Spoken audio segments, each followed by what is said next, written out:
Hello, welcome to Power and Pounders Music Channel. I am your host, Corian Integra. It is Thursday, February the 20th, and hope everyone's doing well. Hope you guys it's the weekend is almost here. Tomorrow will be Friday. Woohoo! Can't wait for the weekend. And hope you guys are doing good. You had a good week so far. If you're new to the channel, hit that subscribe button, let that little bell ring. Be much appreciated.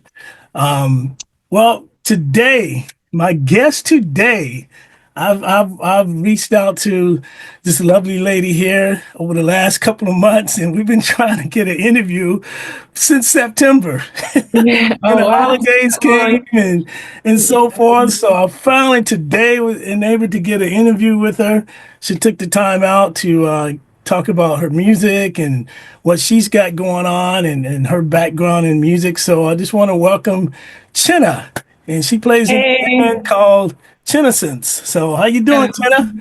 I'm good. Thank you. Thanks for having me. Yeah, welcome to Power and Pounders Music Channel. Like I say, it's been a couple of months since we finally connect, and Yeah. I'm glad you had a chance to do this, and just being persistent.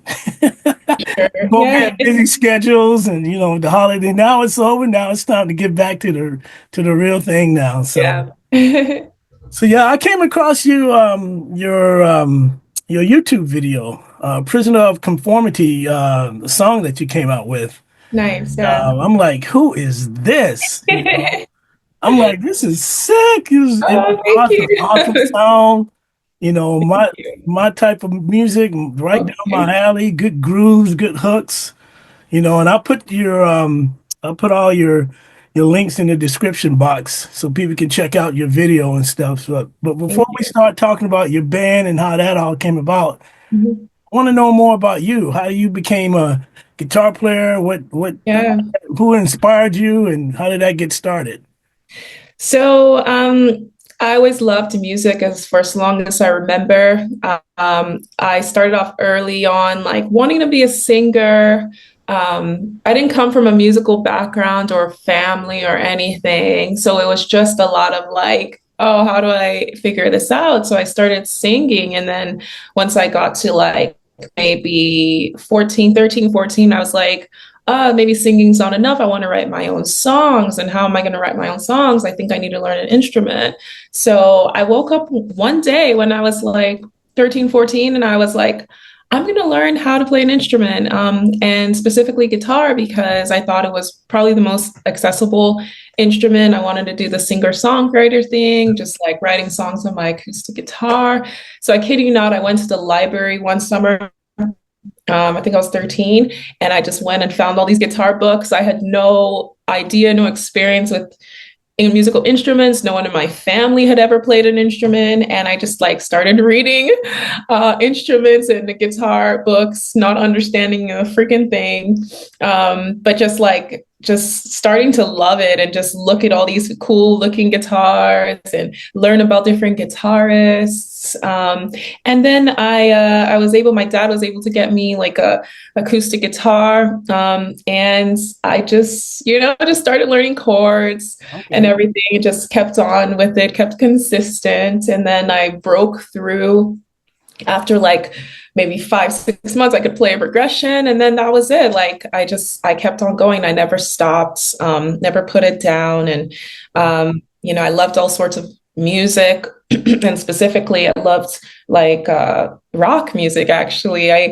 I always liked it growing up because it was definitely more mainstream, back in like the 2000s, early 2000s and stuff. But then, yeah, I just discovered heavier rock and metal. And I was like, wow, like I was told that this music is satanic or whatever, but Yeah, yeah, it really yeah, spoke to me. There was so much passion in it. There was a message. yeah. It was different from what I was seeing at the time on TV. I think at that point, rap had kind of started changing from like more conscious rap to like more rap I couldn't relate to. Yeah. That kind of became more popular. And I went the other way. I was like, I love this rock stuff. I love this metal stuff. I want to hear about other life experiences and all sorts of different subject matter in music. And I just rolled with that. Okay. I was always like more of like a bedroom player, but then in college, I like Yeah. found other musicians, played with people, and yeah, I've just been part of my life, part of my journey, just playing guitar. Yeah.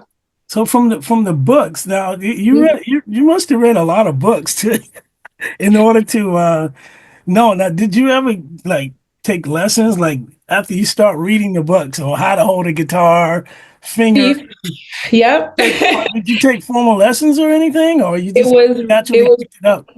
Yeah, I was really just trying to figure it out from like books, and we didn't even have like YouTube like that at the time. Yeah, yeah. Um, I wasn't able to take lessons for a long amount of time. I took lessons for a couple of months, and I was living with my mom. My dad was living in a different, working in a different country, so my mom really couldn't support taking me to lessons every Saturday. So after 2 months, she kind of quit that, and I just told myself I'm going to try my best to figure it out with the resources I find on the way, with maybe friends at school I had met who play guitar. So I would, hang out with a couple of boys in school who played guitar. I would be like, "Hey, can you teach me?" So I kind of like rolled with them a little bit, and just kind of like picked up things here and there. Yeah. And just yeah, it's just honestly been a journey of trial and error, journey of just trying to figure it out. I'm still, figuring Now, things out. Guitar is just, there's so much you oh can yeah, yeah. I learn. mean, it's just like drums. I try to tell my students, Yeah. I can't teach you anything about drums. Some things you got to just learn on your own, you know. I For mean, sure. there's a lot to learn about drums, you There's a know. lot. Now, so the guys that kind of were they like the typical guys, you know, in middle school or junior, oh, girls don't play guitar. That's not a girls don't Yeah. play guitar, you know. Did you get that? No, you know what? I always felt like kind of more supported than I would have thought Okay. growing up. Like, yeah, like I ran into a couple people, friends that like were really helpful actually, like wanted to teach what they knew, and wasn't trying to like completely gatekeep the information. But it was hard, like, being the only girl in this kind of community, Yeah. where like, it is very much still a boys club, and then especially the genre that I play too. So Yeah, you I know don't know it, now. it, I it mean, was yeah it was like got a hard. lot of good female guitarists that can rip. You Yeah, know, yeah, you're one but of them, but there's some good, and same thing with drummers. There's some great. for sure, but I still will say it's not as big as the Yeah, community, right? yeah, yeah. For men, right? They Gotcha. they've been like working with each other, playing together, competing with each other. So like for us women, like yes, of course there are, a good like a handful who are super great at what they do, but Yeah, we had to individually be in those male spaces to get there yeah, in a way, right? There's no like community of women, right, who are like together playing metal, and this is just yeah. not a Exactly. yeah. Yeah. So, but yeah, I mean, I'm still figuring it out, and it's reflective of like the music I've been sharing. So, So yeah. so you went from the books and learning from.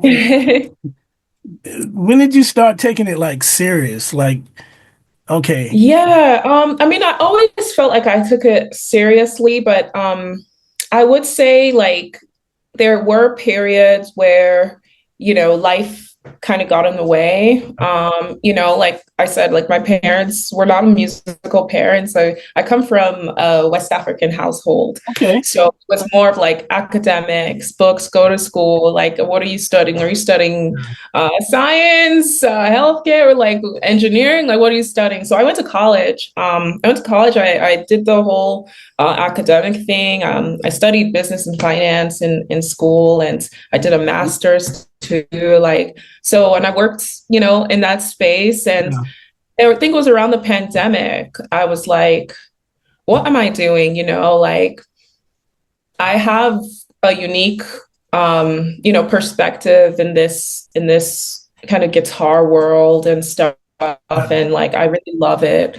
Like, I shouldn't let it go to waste. So that's when I started taking it more seriously again. I really used that pandemic time to like, play every single day and like just get better and just yeah, put it at the forefront of my life again. yeah, And yeah, it's been like that since where it's now like, very much of a centerpiece. Like I do other things, but it's something that I will never give up or let go to the wayside because of like other things that, may be important, but like music is definitely my passion. yeah, And yeah. yeah. Oh, cool. So once you got your, you start taking it seriously, you start investing in the guitar you want. What type of guitars do you play, or your first major guitar that was like, Yeah. or did you just continue to do acoustic? No, no. So I started with acoustic and then like after a year or so I picked up electric and I've Okay. gone through so many different types. I played a hollow body at one point. When I was like learning foundational bluesy stuff, I was Yeah. I was playing a hollow body. And then, then I had a PRS guitar, I was still playing six strings. Um, and then I started playing seven string guitars. I thought they were cool and I felt like it was more comfortable for me in a way. I'm a tall woman. I just felt like my hands fit better. Yeah. Yeah. It's funny. Yeah. And the music I liked too, a lot of the players played seven string guitars. I wanted Yeah. that heavy, that heavy bottom string as well, included in my music. I found that really tasteful. So I've gone through different phases, I guess. Okay. I'm happy with like the types of guitars I play now. Yeah. Um, and like also like different styles. I've explored different things. I'm still exploring different things. So like, the music that I'm gonna be releasing this year and upcoming years, it's gonna be different here and there. Like I love playing with synths too, as you can Okay. see. I Okay. incorporate that in my music. Yeah. So Do you play um, keyboards as well? I'm learning. I'm Oh, learning. okay. Yeah, so I can't do all this on the keyboard, but Like one, it's like me, man. I'm like, yeah, but I can make nice melodies and I yeah, can make play it some work. chord progressions or something. Yeah, yeah, and I can, make it work for my music. I can program the synths, all that stuff. But I'm learning keyboards and I'm also learning drums. I really want to be really well-rounded Yeah, yeah, yeah. as a songwriter, as a musician. I think that's really, really important, especially drums, actually. Uh, Um, yeah, so I've just been really taking a step back to like learn like foundational drumming and like understanding like, how then guitar and stuff fits into that. So uh, yeah, it's so, just a journey for me. so when you first started out, what genre, like, did you have a preference of genres, or you just came out of the block playing rock, metal? Did you go to Yeah. R&B, funk, rhythm and blue? I mean, what was your genre that My you? genre was always rock.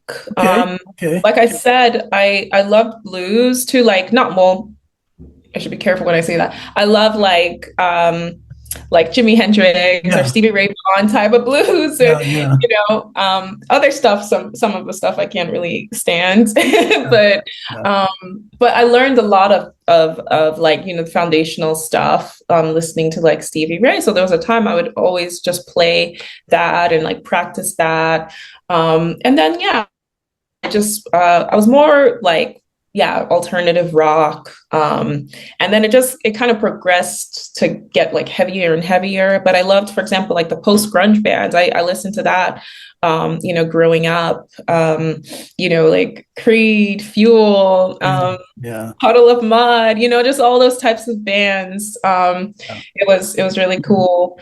In terms of like R&B, I love 90s R&B. Okay. Yeah. Yeah, so I play all that stuff. I love singing to it. I love listening to it. And I like incorporating all the different like musical like my different musical tastes into my music. So you're gonna hear some dark synth in my music because I love dark synth wave as well. I love that element. I love that futuristic Mhm. elements. I love R&B vocals. And then I love heavy tones of metal. Yeah. So I just combine all of those different elements together to Now, create Chena. you sing mainly in your band. How did you? Was the Mhm. guitar went first, then the vocals? You took vocal lessons, or you just? Yeah, I take vocal lessons now. Since I started off singing as a kid, but then I stopped when I started playing guitar. I just kind of felt like, oh no, like because I was in the choirs and stuff, and I was never the standout choir Yeah. choir person. I'll never get the solos or whatever. So I was like, maybe I can't really sing. I don't know. Like my voice sounded like immature for a long time until then, maybe like a couple years ago I tried singing again. I was like, oh, my tone's actually kind of nice. And then when I started writing music for Chena, my solo project, I was like, well, I think I should sing. I think, yeah, like, getting someone else to sing the music I write, I'm not sure it's going to translate the way I want. Okay. And I really do believe, like, because my music has like a message, every song has a message. I don't want to make someone sing something that, they don't believe in or something, or write different lyrics that I don't really believe in. Yeah. Yeah. So I felt like I needed to sing this. And thankfully, I'm not a terrible singer. I wouldn't say that. So like, it No, works out she's to not. learn. She's not a terrible I'm singer. not a terrible singer. But it's new to me, still fresh again. And I'm taking lessons. I'm learning like, techniques that I haven't tried before and stuff. And it's a process and it's a journey. And I'm going to keep releasing music while I'm on this journey. So I'm really happy and grateful that people are enjoying what I've released so Yeah. far, and I'm excited to release more music. Yeah. Yeah. Now, the band that you're currently in, how did Mhm. that come about? Were you in the previous band before you formed Chena, or is Chena the only band that you form on the original perspective? Yeah, so Chena's my solo project. My name's Chena, and it's the only band I've formed with original music that I've written fully. The other bands I've been in the past, I play in a symphonic metal bands, and so I realized, like sure, like it's great to play. I want to keep playing with other people, but sometimes the music doesn't really reflect your personal tastes, Yeah. and like I'm it's the guitarist of the band. I'm a small piece into a bigger project that I'm not really the mastermind behind that certain type of music. So I wanted to be kind of the creative and the main songwriter behind my own music, which is a completely different style Yeah. than some of the bands I've played with. And I wanted to like, be able to like express my message and like the type of style that resonates with me more than instead of just like, you know, kind of working for someone else's vision. Yeah. So Yeah. that's why I started my band. Yeah. Now, how did you go about putting your members together in the current band that you have now? So right now, this is a one-woman project. Okay. Okay. So the guys in the video, they're Yeah, they're just people that you just jam with, or yeah. So they're session musicians, okay. right? So they all play in different bands, and I'm in LA, so it's a Yeah. gig economy here. So it's easy to get session musicians to work with you, maybe in the studio in a live setting and music videos. So they're all super great, by the way. But I write the music alongside my producer. But yeah, they're not in the You're not even- actual okay. bands. I Okay. hope to make a band, a real band, Yeah. in the coming this year and like actually start playing live with it. Yeah. But yeah, right now this is a solo project that I'm kind of the sole member of. Oh, it's nothing wrong with that. I mean, Yeah. sometimes bring on people who you know and Hmm. write write good music. So Yeah. what's the future now that you're doing with this project? You had Yeah. one song out, Prisoner of Conformity, right? I have two songs. So the Two first song I songs. released Okay. was Dark New Sun, and then I followed with Prisoner of Conformity. I've been releasing singles. I have a handful of new songs written, recorded, kind of in my arsenal, and just kind of re-strategizing how to, promote the music and push it out to new audiences. So I'm really taking that waterfall approach of just releasing singles right now that will all like combine into an EP. Okay. So I have a couple new tracks on the way, and yeah, I'll just be pushing that out on YouTube, on my Spotify, Instagram, all the Yeah. reels and all that promotion that goes into it as well. Yeah. Um, but yeah, it's really like I don't really, since I'm independent right now, I don't really have like a plan for like a full album, but we'll see. We'll see. I just hope like, if the interest is there and the brand keeps growing, which that's my main focus right now is just to keep growing like, my project and keep pushing out content and getting a fan base out of the online content I'm pushing. And Yeah. then once, there's more now demand for shows and things like that, then, I go out there with an actual demand, Yeah. to see me play live. So yeah, that's kind of how I'm going. I'm enjoying it so far. I love writing songs. I love, doing the whole production of Chena and I plan the music videos. I direct it all. I do my outfits. Yeah. So I was gonna yeah, It's a lot of work I mean, do you have like a little team that helps you with this, especially when you get to the point of putting your band together?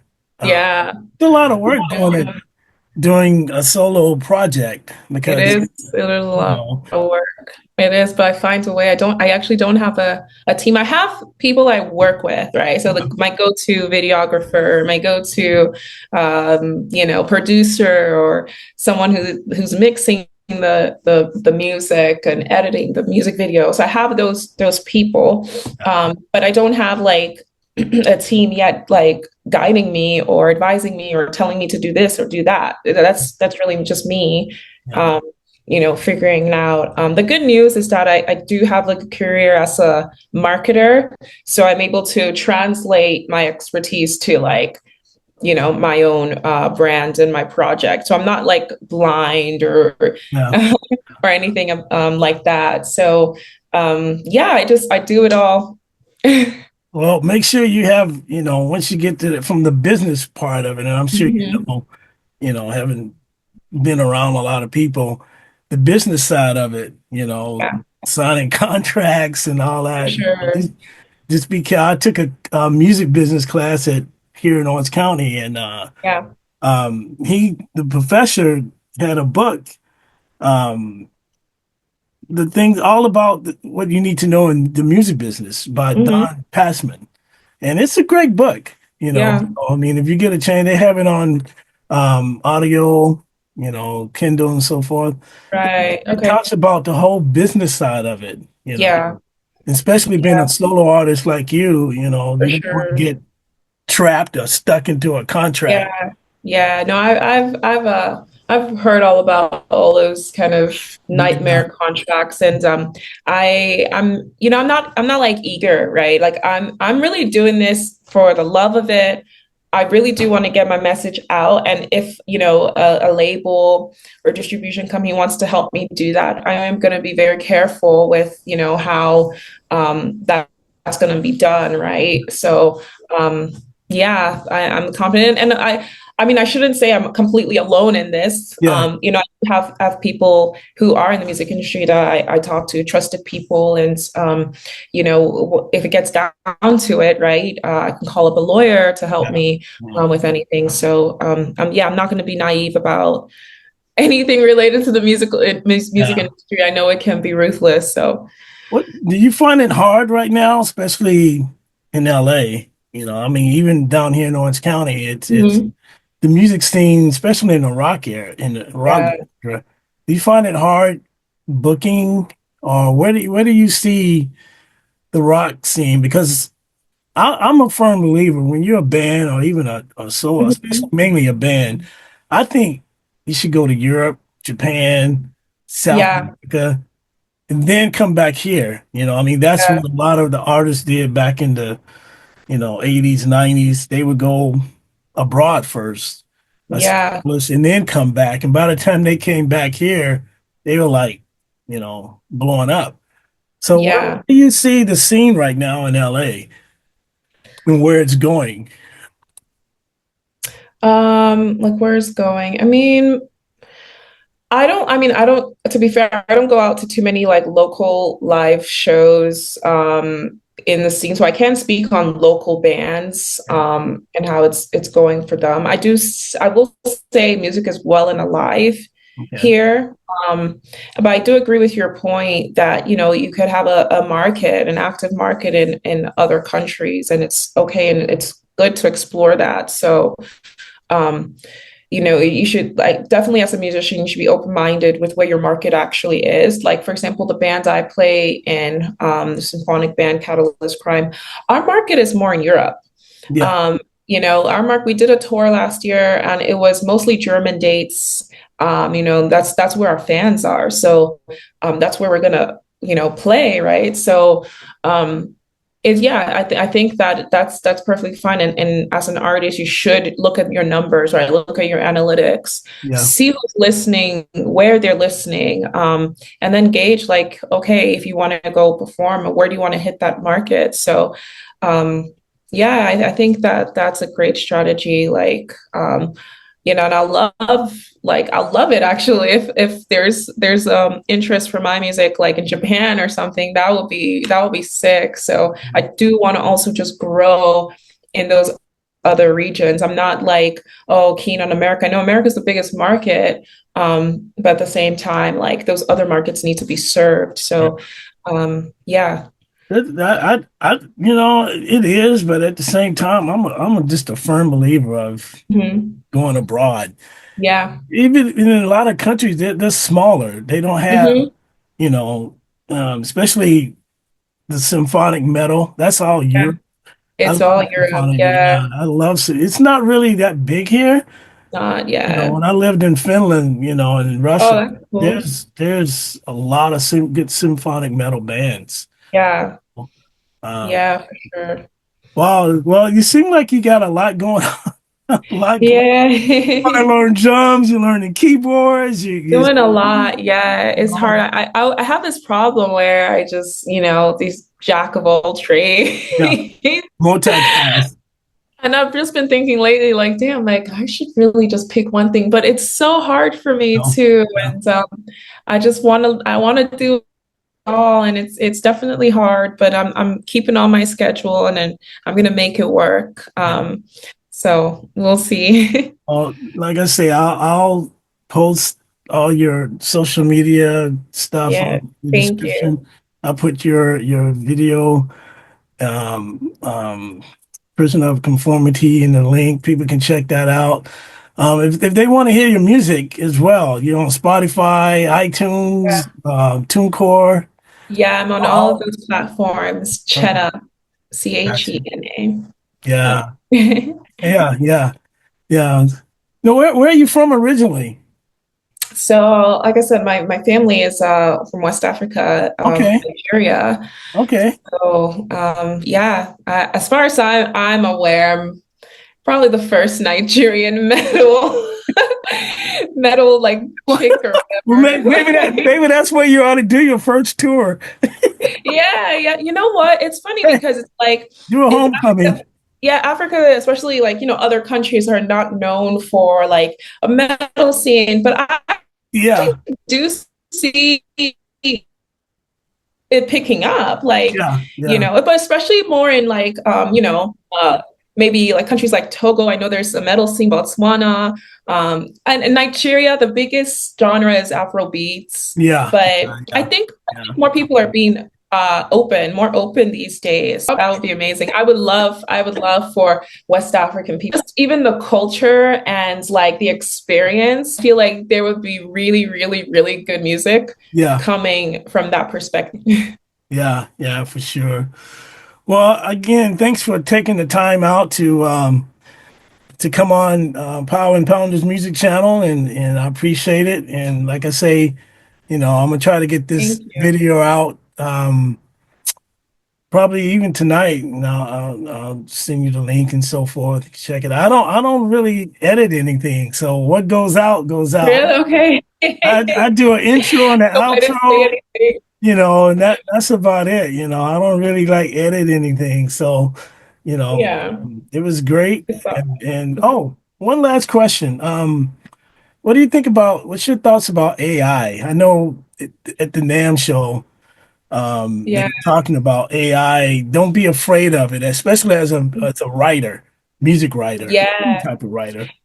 Don't be afraid This of is it. a great What's your thought? question. What's your thoughts on it? It's a great question because I have certainly have thoughts on it. I don't think that if you're writing something unique and you're trying to write music authentic to you, you have a problem. I think that if you're trying to write, commercially viable music like everything we've already heard, it's going to be really easy for AI to write a Taylor Swift song, for example, Yeah. or like, just whatever we hear on the radio, just commercially friendly, stale pop, because the AI engines, there's just so much music like that. It's so ubiquitous. So that's what they're going to be trained on and learn. But if you're an artist and a writer who has a unique voice, who is not trying to do exactly what everybody else is doing and Mhm. write music that is already out there in volumes, then you're going to be fine. I don't think AI can replicate a song that I write Yeah. right now, unless there are going to be thousands and thousands of artists who start doing the same style that I do. Yeah. So I think that if you are a creative and you're not seeking to be like everybody else, and you're blending different elements and you have kind of a wide range of musical styles and interests, and you put that all together in your music in a clever way, I don't think AI has anything on you. Yeah. Yeah. I mean, you're creative. AI can't be creative, Exactly. It you just know? learns and Yeah. just Yeah. copies. Exactly. So, It doesn't have the emotion as mhm. as you would from the heart. Yeah. Yeah, So exactly. I personally think it's damaging sometimes, even Yeah. instrumental wise. Yeah. Sometimes you can't tell in recordings if it's AI, if it's Hmm. actual players. For sure. So, but yeah, I wanted to know your thoughts, Yeah. and yeah, Yeah. thanks for I sharing. think definitely now as an artist going forward, like you have to be okay with being different. You Yeah, have yeah, you can't be like, oh, I'm not putting this out because it doesn't sound like everything else. Like yeah, that's where they're gonna fall. yeah, I think. yeah. I know you get caught in that genre that you can't go out. You can't Yeah, yeah. rely on AI too much, and Mhm. people sooner or later, I think people are gonna know. They're gonna even the non-musical person's gonna know the lyrics Yeah, sound too personal. I yeah. can't relate to that. Song, Yeah, exactly. you know. So Yeah. I've listened to AI generated music and it's not good. yeah, yeah, In my opinion, based on my taste. Somebody who likes generic radio pop may think it's good, but yeah. for me, I don't. So, Well, it's a lack of creativity. yeah. I mean, so all right, Chena. Well, I will let you Thank you so go. much. Have a good day today, and like I say, we'll we'll connect, and I'll try to send you the link to this Yeah. video soon. And thanks for joining Power and Pounders Music Channel. Yeah. Nice to meet you, Corinne. Thank you so Yeah, you much. too. All right, we'll talk to you soon. All right, bye. Thank Bye. you.